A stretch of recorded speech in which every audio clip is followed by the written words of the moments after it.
오늘 본문의 말씀은 히브리서 6장 4절에서 6절 말씀입니다. 한번 빛을 받고 하늘의 은사를 맛보고 성령에 참여한 바 되고 하나님의 선한 말씀과 내세의 능력을 맛보고도 타락한 자들은 다시 새롭게 하여 회개하게 할 수 없나니 이는 그들이 하나님의 아들을 다시 십자가에 못 박아 드러내놓고 욕되게 함이라.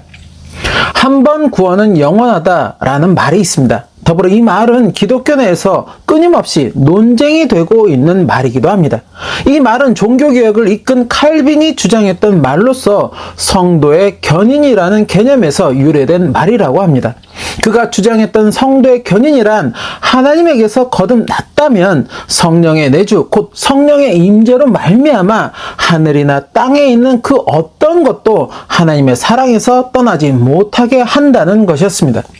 로마서 8장의 말씀을 보면 사도 바울도 이와 비슷한 이야기를 전하고 있는데 8장의 대략적인 내용을 보게 되면 그리스도 예수 안에 있는 자는 결코 정죄함이 없다. 왜? 그리스도 예수 안에 있다면 그 성령의 법이 죄와 사망의 법에서 믿는 자를 해방하여 주기 때문이다.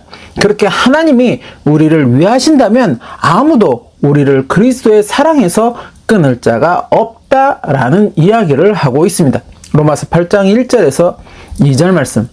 그러므로 이제 그리스도 예수 안에 있는 자에게는 결코 정죄함이 없나니 이는 그리스도 예수 안에 있는 생명의 성령의 법이 죄와 사망의 법에서 너를 해방하였음이라. 그리고 31절 말씀.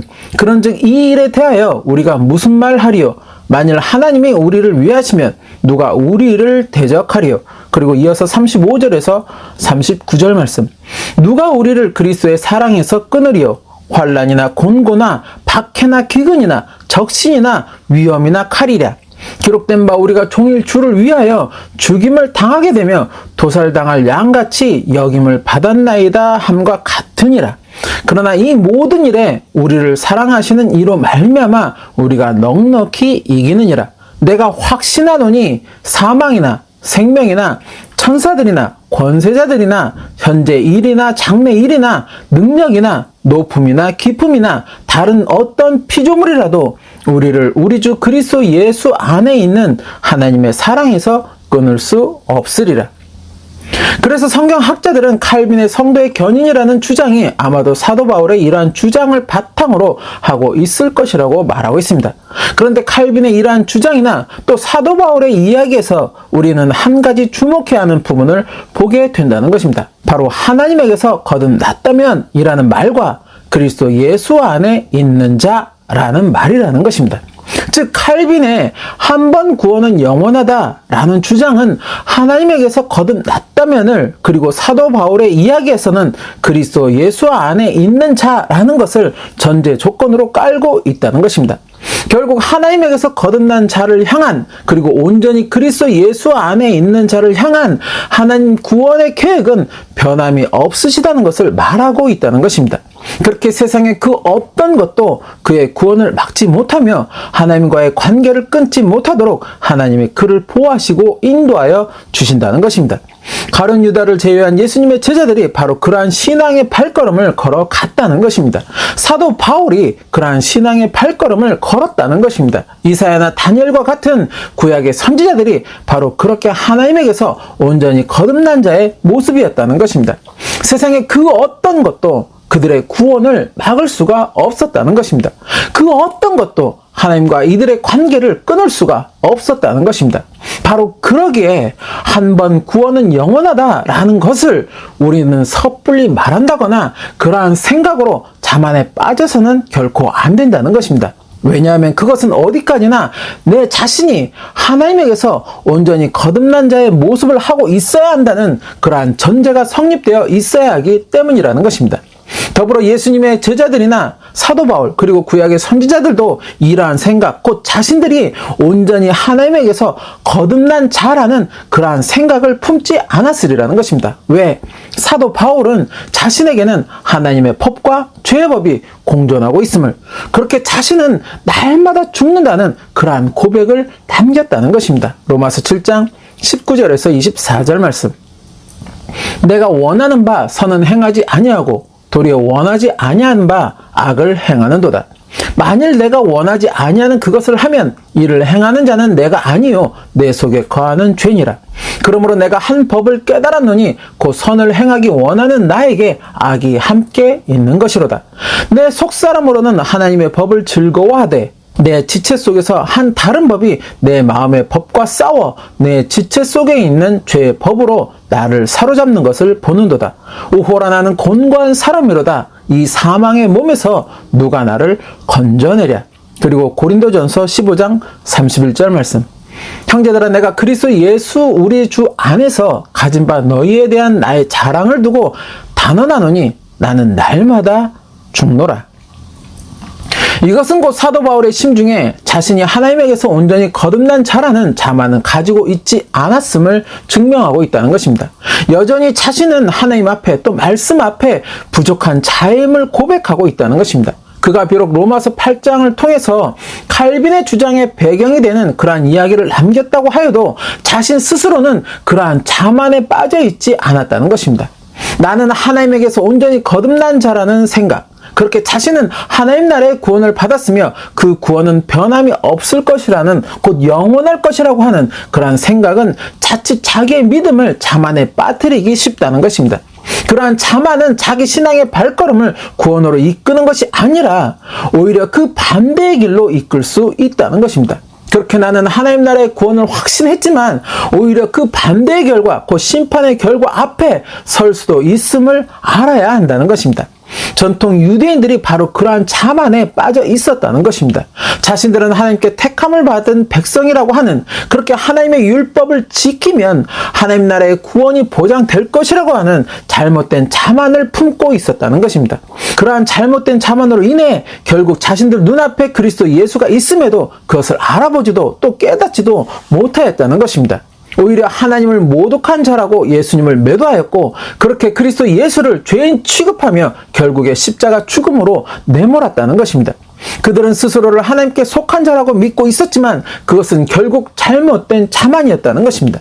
그리고 그 자만이 결국 자신들의 발걸음을 자신들의 소망과는 다른 길, 곧 심판으로 나아가는 그러한 발걸음이 되게 하였다는 것입니다.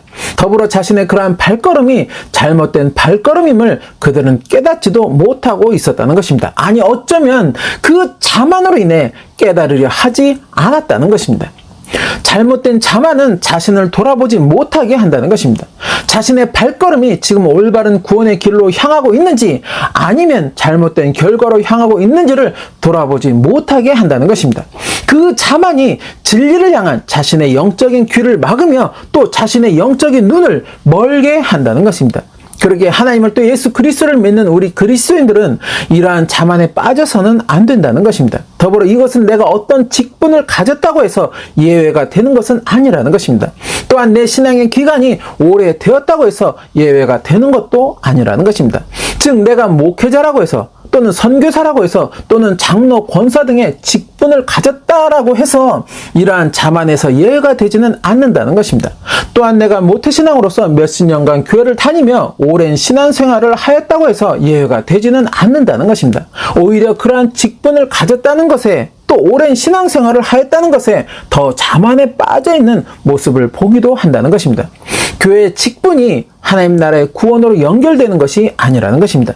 성령을 받아 성령의 은사를 행하였다고 해서 그것이 구원과 직결되는 것도 아니라는 것입니다. 심지어 3년여라는 시간 동안 예수님과 함께 있었어도 그렇게 예수님의 행하신 이적과 전하신 말씀을 옆에서 직접 다 보고 들었음에도 구원에 이르지 못한 이도 있었음을 우리는 망각해서는 안 된다는 것입니다. 물론 그렇다고 구원의 확신을 가져서는 안 된다고 말하는 것은 아닙니다. 주님의 제자라고 하는 또 하나님의 백성이라고 하는 그러한 자부심을 버리라고 하는 것도 아니라는 것입니다. 오히려 하나님을 또 예수 그리스도를 믿는 그리스도인들은 자신들이 하나님의 백성이라고 하는 또 주님의 제자요 성도라고 하는 그러한 자부심을 가져야 한다는 것입니다. 그래야 주를 향한 나의 신앙의 발걸음이 더 즐거울 수가 있는 것이며 때로 나에게 당면하는 어려움들도 이겨낼 수가 있게 된다는 것입니다. 그러한 자부심과 확신을 가지되 자만에 빠지지 말고 항상 자신의 믿음을 돌아보라는 것입니다. 내 신앙의 발걸음을 점검하고 점검하라는 것입니다. 말씀 앞에 교만하지 말고 겸손하게 자신을 철저하게 내려놓고 주님의 입장에서 자신의 모습을 점검하고 점검하라는 것입니다. 이것이 바로 날마다 죽는다고 하는 사도 바울의 고백이라는 것입니다. 이래야 우리는 항상 말씀 앞에 늘 겸손할 수가 있다는 것입니다. 바로 이것이 전제가 될 때 우리는 주님과 동행하는 그러한 삶을 살아갈 수가 있다는 것입니다. 오늘 본문은 말씀하고 있습니다. 한번 빛을 받고 하늘의 은사를 맛보고 성령에 참여한 바 되고 하나님의 선한 말씀과 내세 능력을 맛보고도 타락한 자들은 다시 새롭게 할 수 없다고. 무슨 의미일까? 그리고 본문에서 말씀하고 있는 그렇게 타락한 자들은 누구를 지칭하고 있는 것일까? 어찌 보면 믿음을 배반한 자들을 지칭하고 있다고만 생각할 수 있다는 것입니다. 이단 가운데는 믿음의 열심으로 성령을 받아 그렇게 성령의 은사를 나타내었음에도 불구하고 결국 자만과 교만에 빠져 스스로 하나님이 된 잘못된 자들이 있습니다. 그렇게 자신이 하나님이 되어 또는 거짓 선지자가 되어 사람들을 미혹하고 그들을 착취하며 그들 위에 군림하는 자들이 있다는 것입니다. 겉으로는 하나님의 말씀을 전하며 마치 자신들이 사람들을 구원으로 이끄는 것처럼 자신을 포장하지만 결국에는 사람들을 멸망으로 이끄는 하나님의 일을 회방하는 자라는 것입니다. 그렇게 이단이 된 자들, 본문에서 지칭하고 있는 타락한 자들은 마치 그러한 자들을 가리키고 있는 듯이 보인다는 것입니다. 그런데 오늘 본문 다음 구절의 말씀은 이러한 타락한 자들이 단순히 그러한 자들만을 지칭하고 있는 것이 아님을 또한 말씀하여 주시고 있다는 것입니다. 히브리서 6장 7절에서 8절 말씀. 땅이 그 위에 자주 내리는 비를 흡수하여 밭가는 자들이 쓰기에 합당한 채소를 내면 하나님께 복을 받고 만일 가시와 엉겅퀴를 내면 버림을 당하고 저주함에 가까워 그 마지막은 불사름이 되리라. 하나님의 말씀으로 하나님이 기뻐하시는 결실을 맺는 자들은 하나님께 복을 받을 것이지만 만일 가시와 엉겅퀴 곧 말씀의 온전한 결실을 맺지 못한다면 결국 버림을 당하고 저주함에 가까워 그 마지막은 불사름 곧 형벌이 될 것이라고. 이것은 결국 하나님의 말씀을 힘입어 은혜를 받고 그렇게 세례를 통해 하나님의 백성으로 또 주님의 제자로서 살고자 다짐하였다면 이제 그에 합당한 믿음과 신앙의 발걸음으로 나아가야 한다는 것을 말씀하고 있다는 것입니다. 그렇게 말씀에 순종하여 주님이 기뻐하시는 성령의 열매를 맺는 그러한 삶이 되어야 한다는 것을 말씀하고 있다는 것입니다. 바로 그러한 삶에 하나님은 복을 주신다는 것입니다. 그러나 자신의 가치관이나 목표에 말씀을 맞추고자 하고 그렇게 자신의 욕심을 따라 또 인간적인 가치관이나 생각을 따라 말씀의 의미를 변개하여 말씀과 다른 결실을 맺거나 말씀의 온전한 결실을 맺지 못하는 삶을 살아간다면 그 삶에 하나님은 복이 아닌 저주를 더하실 것이며 그 끝은 결국 심판이 될 것이라고 말씀은 전하고 있다는 것입니다. 이것은 곧 타락한 자들이 특정 이단만을 의미하는 것이 아니라는 것입니다. 내가 주를 믿는다 하면서도 불구하고 주님의 뜻이 아닌 나의 뜻대로 또 어떤 개인이나 단체의 뜻을 쫓는 그러한 믿음이라면, 그러한 신앙의 삶이라면 그 믿음의 발걸음에는 결코 하나님이 기뻐하시는 결실은 맺어지지 않는다는 것입니다. 그렇게 불사름을 얻게 되는 가시와 엉겅퀴를 맺는 발걸음이 되고 만다는 것입니다. 바로 그러기에 항상 나를 점검하며 말씀 앞에 철저하게 겸손할 수 있어야 한다는 것입니다. 결코 말씀 앞에 자만해서는 안 된다는 것입니다. 그 자만은 자신의 밭에 가시와 엉겅퀴가 나고 있어도 그것을 가시와 엉겅퀴로 인식하지 못하게 한다는 것입니다. 오히려 그것이 하나님이 기뻐하시는 결실이라고 착각하게 만든다는 것입니다. 그렇게 회개의 기회를 영영 놓치게 되는 결과로 이끈다는 것입니다. 어떤 누군가는 이러한 이야기를 전합니다. 하나님 나라의 구원은 전적으로 하나님의 택하심에 있다. 내가 무엇을 행하였다고 얻어질 수 있는 것이 아니다. 그러기에 이미 하나님께 택함을 받은 자는 구원을 받을 것이지만 그렇지 못한 자는 구원을 받지 못할 것이다. 물론 하나님 나라의 구원은 전적으로 하나님의 권한에 있기에 피조물인 우리가 이렇다 저렇다 논할 수 있는 것은 분명 아닐 것입니다. 그러나 한 가지 분명한 것은 하나님 나라의 구원을 향한 나의 절대적인 인내와 노력은 반드시 필요하다는 것입니다. 그것을 성경은 분명 우리에게 말씀하여 주시고 있다는 것입니다.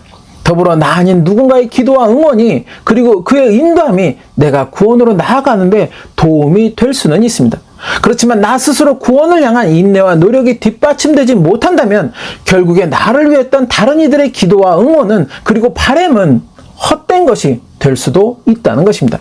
그러기에 나에게 하나님 나라의 구원을 향한 소망이 있다면 그 소망을 반드시 성취하고 싶다면 믿음의 자만은 다 버리고 온전히 말씀 앞에 항상 겸손함으로 서는 나의 모습이 될 수 있기를 힘써야 한다는 것입니다.